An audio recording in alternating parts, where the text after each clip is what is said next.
Hello everyone, a very warm welcome back to the Sim Pilots Club channel. Today I'm going to be demonstrating a normal takeoff in the Airbus A320. I am a real world airline pilot and currently fly the A320 series of aircraft around Europe, so hopefully today I can give you a valuable insight into what we do on the line and in the real world, and that you'll be able to use that in your simulation experience. We'll be using the Fenix A320 in Microsoft Flight Sim 2024 today. It's very recently had quite a major overhaul on the flying characteristics, so hopefully I can demonstrate one or two of those today in this video, because it does really transform the aircraft and fly a lot more akin to the real world. Now, as ever with all these videos, this is only for your simulation purposes and not to be used in the real world. So, without further ado, let's jump into the flight deck.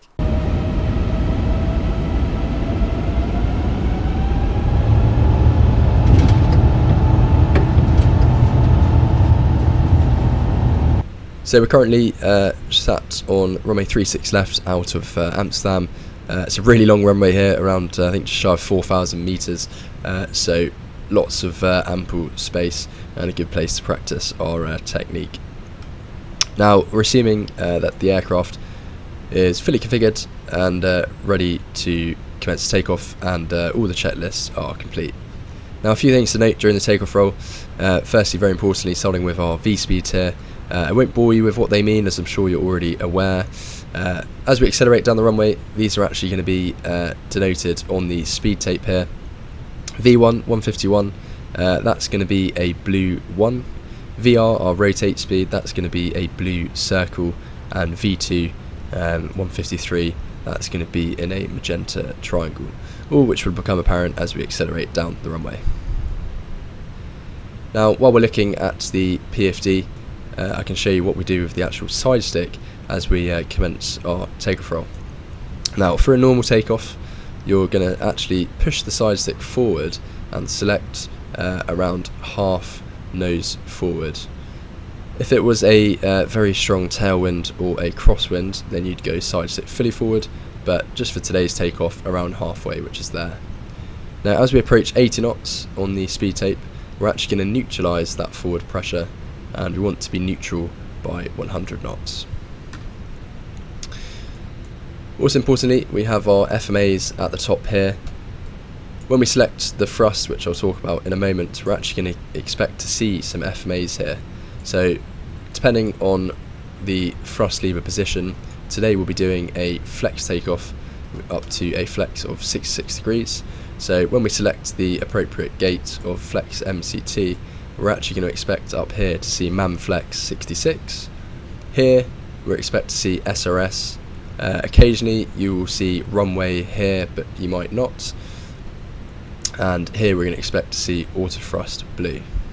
Again, all will become apparent as we commence takeoff, and in a later video I will discuss the FMAs in more detail.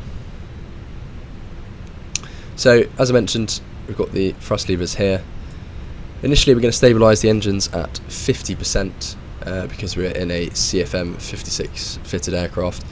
If we were using the IA V2500s, which use EPR at the top, we'd be selecting 1.05. So I'll just demonstrate what we'd be doing. We'd be selecting 50%. We can see the blue donuts. They're just showing us where the thrust is eventually going to go while it spools up. As you can see, it takes a while for them to stabilise. So they're both at 50% now. We'd be just having a quick scan at the instruments, making sure they all look normal, which they do. And then from that point, we then select into one of these gates. Now, we have three gates here. We have the climb gate, the flex, MCT, or toga. For takeoff, we're only really interested in the top two here. As I mentioned earlier, we've calculated a flex takeoff today at 66 degrees, so we're going to be going up to 50%, and then it's going to be 2 clicks forward into the flex takeoff gate. If we're deciding to do a toga takeoff, whether it's performance limiting airport or the engineers just want us to do a toga takeoff, then we'd be selecting 3 clicks forward into toga, and the FMA we'd expect to see here would be man toga as opposed to cooling the flex temperature. Now, the climb detent, that comes into play as we accelerate the aircraft. So today the thrust reduction acceleration altitude is 1490 feet. So as we're climbing away, when we get through 1490 feet, the aircraft's actually going to lower the nose and begin to accelerate. We're actually going to expect to see a little flashing symbol here saying lever climb, which means we'd have to bring the thrust levers, in today's case 1 click back to climb, or if we're in toga 2 clicks back to climb. And then as the aircraft accelerates, we'll be able to retract the flaps. Now something to note, because we've departing in flap 3 today, when we raise the flaps through F speed, which we'll see, you can actually select flap 1 from flap 3, you don't have to go to flap 2. And then as we're above S speed, we can then go to flap 0. Again, all will become apparent as we take off. Now very lastly, we just need to talk about the rotation rate. Now in Airbus's rulebook, it says that you need to rotate up to 15 degrees at a rate of 3 degrees per second, which, if you do the maths, would mean over 5 seconds, or sorry, within 5 seconds, you'd want to be at 15 degrees. After that point, and as the flight directors come in, you just follow the flight directors. Now, this is the new, actually updated Fenix A320, so it's going to be very interesting to actually see what it feels like, as I've heard they've done a lot of work behind the scenes to make it feel more realistic. So I think that's everything done. As I said earlier, all the checklists are complete. We've pushed the takeoff config button, we've got all our lights on, and we're clear to take off. So I'll try and give this my best go and try and put into practice what I've actually just said. So we'll release the park brakes here. We'll select 50% on the thrust with the blue donuts. They're there. We're going to select side stick halfway forward. There's 50%, engines look all good. 2 clicks forward. There's 1, 2. So we've got Manflex 66, SRS. Don't have the runway displayed, as I said, and we've got auto thrust blue. PM's then going to look at the thrust levers and go thrust set, which they are. There's 80 knots, so slowly releasing the forward pressure to become neutral by 100 knots. There's 100 knots, speed call checked. Trying to keep the aircraft straight on the runway and the centre line. And then just continue to accelerate towards our V1 speed and rotate. So there's V1, rotating the aircraft 3 degrees per second up to 15 degrees. There's the weird blend that you do get in the real world on the Airbus. Nav, positive climb, gear up. Going to engage the autopilot because I'm lazy. There's AP1 denoted up there, and then we have it climbing away.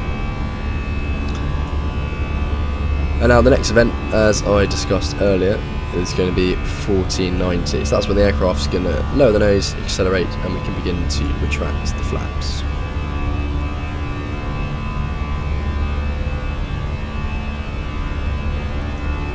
So here we go, 1490, very shortly coming up.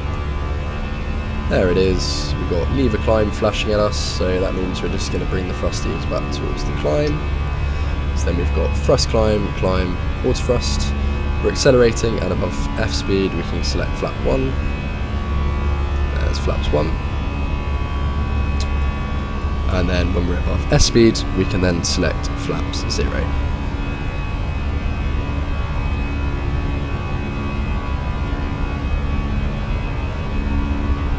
So above S speed now, flap 0, flap 0. And then the aircraft's now going to accelerate to 250 knots and we'll continue flying the SID.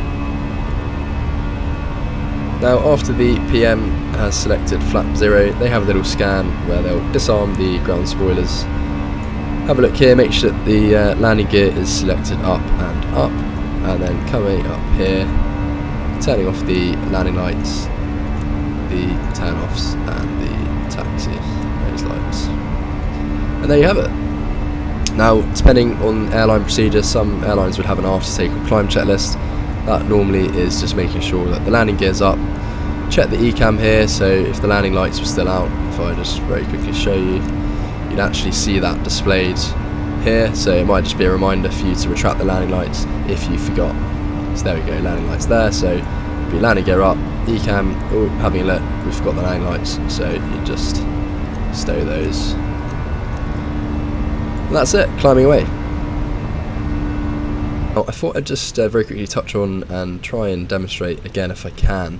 On that first takeoff you might have seen as I was rotating and we got around 10 degrees, the aircraft almost held its position, and I actually had to pull through. Now, this is actually a real thing, and I'm really impressed that the Fenix team have managed to develop this, as on these CEO Airbuses, which are not the brand new Neos, due to the flight control laws, they actually change as you take off, and as you get around, or as you get to 10 degrees, these flight control laws actually blend, and you often find as you're rotating you might actually have to almost pull through this blend, and you can actually see it on the previous video. So I'll see if I can demonstrate it again and also just show a normal takeoff. Now, as I say, if you're flying a Neo, you'd actually find that you don't get this blend, and the rotation is very just smooth all the way up to 15 degrees. So I'll do my best to demonstrate it, and we'll see what happens. So as before, everything is fully configured and we're ready to go. All checklists are complete and we're clear for takeoff. So releasing the part brake up to, don't know why I clicked that, don't know why the flaps retracted. We'll try that again. So up to 50%, side stick halfway forward. And just all stable, look good. 2 clicks forward. So we've got MSF2024 68 SRS, auto thrust blue, thrust is set, approaching 80 knots, neutralising the forward side stick pressure, now neutral at 100 knots, trying to keep the aircraft straight down the runway, and approaching our V1 rotate speed. So V1 rotate, rotating the aircraft. So as you can see, there we go, just had to pull through that blend, pitching up, following the flight directors, that's positive climb, gear coming up, nav, and engaging the autopilot. Now another factor as well, because we're taking off in flap 3, that can also sometimes mean you just need to rotate and maybe just pull ever so slightly more than you would if you were taking off of flap 1. So that could be a factor as well, but yeah, amazing to see that the Fenix team have replicated that. Well, hopefully this video has provided some insight into how to commence a normal takeoff, and thank you for watching, and hope to see you again soon.